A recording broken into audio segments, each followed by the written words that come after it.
went away sad, or rather we may say also he went away sorrowful. What made him go away sorrowful? In the 28th Sunday of Ordinary Time, year B, we reflect on making choices. And as they say, of course, always the choices have consequences, but this is about making a choice between choosing wisdom or choosing the worldly riches or things, or between choosing following Jesus with what we call cost of discipleship as part of the choice, or choosing to, just look good. Choosing between just looking good or being good.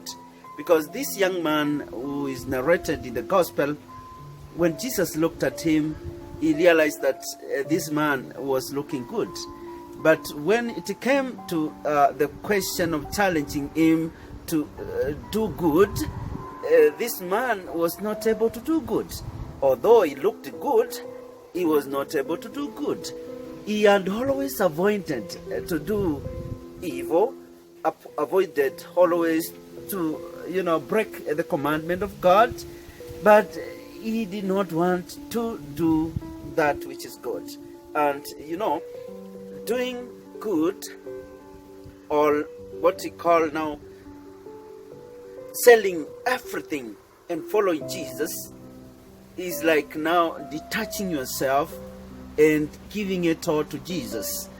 And when Jesus tells this young man, this rich man, go sell everything and give it to the poor, he is in another way telling him that he's going to meet Jesus in the poor.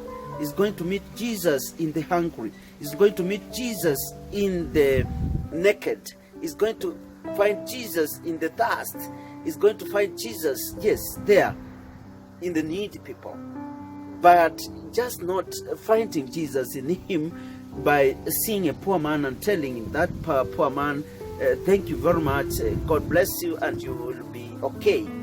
Telling the sick man, telling the naked man, be there good, and not doing anything bad to him. It's about doing good to him. It's about serving Jesus in that particular person. The first reading is about the choice.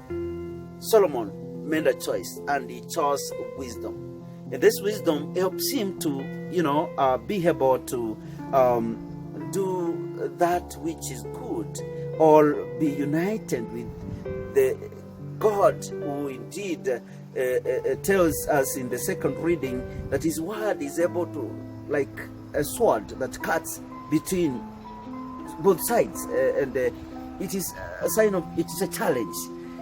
And this challenge is about choosing the kind of nature that you are going to take. When we talk of habits, or when we talk of things that challenge us, or rather things that can be like rich in us, these are the second nature that we acquire in our lives.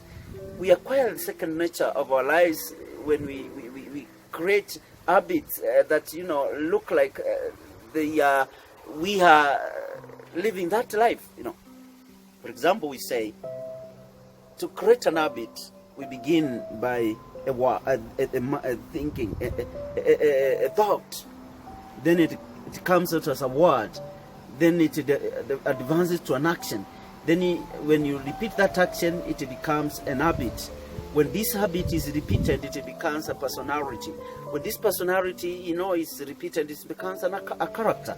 And now to sell the character, or to denounce a character, or to be able to detach ourselves from a particular character, it will be like something that we have acquired, and that is what we own. Because that which we have acquired is that which we own. Other things that we really have belongs to God. But we have acquired in our lives some habits which, when we are challenged by Jesus to kind of detach ourselves from them, we feel sad, and walk away sad, like the rich man. For example, young people and many people of our time, the phone can be something that we have acquired as a second nature, that without it we will feel like we are not happy. So that when we are told don't hang so much on the phone, even on the church, everything, your life, everything is there, and this is an habit. Even sometimes people go to church with them phone, and they are taking it. When you are told, detach yourself sometimes and attach yourself to Jesus, to God. Give your God some of your time. Give God some of your talent. Give God some of your treasure, and detach yourselves from there and attach yourself in serving Him. Then you feel, oh no, this one is like second nature, and to release it is not easy. So my dear brothers and sisters, in the 28th Sunday of Ordinary Time, year B, we ask ourselves, what is it that when Jesus challenges us, we feel so sad, that we don't want to drop it, though we want to continue walking with Jesus on the way? Remember, Jesus is on the way to Jerusalem. The way to Jerusalem is the way to the kingdom of God. And it's the same way. We are in the Christian way. What is it that we, attach ourselves, and when we are challenged to drop on the way, we feel sad, or we walk away sad? But Jesus says it is easy for that comer to enter through the narrow door, the eye of an eagle, than the rich, to enter into God's kingdom, because of the question of detachment. Are we able to detach ourselves and attach ourselves to Christ? Are we able to, detach ourselves from our habits, from our, addictions, from our things that we have addicted into? Things can really lead us to sin. And are we going to drop them and sell them and then give to the poor? And giving to the poor is giving back to Jesus, and attaching ourselves to Jesus in our way of life.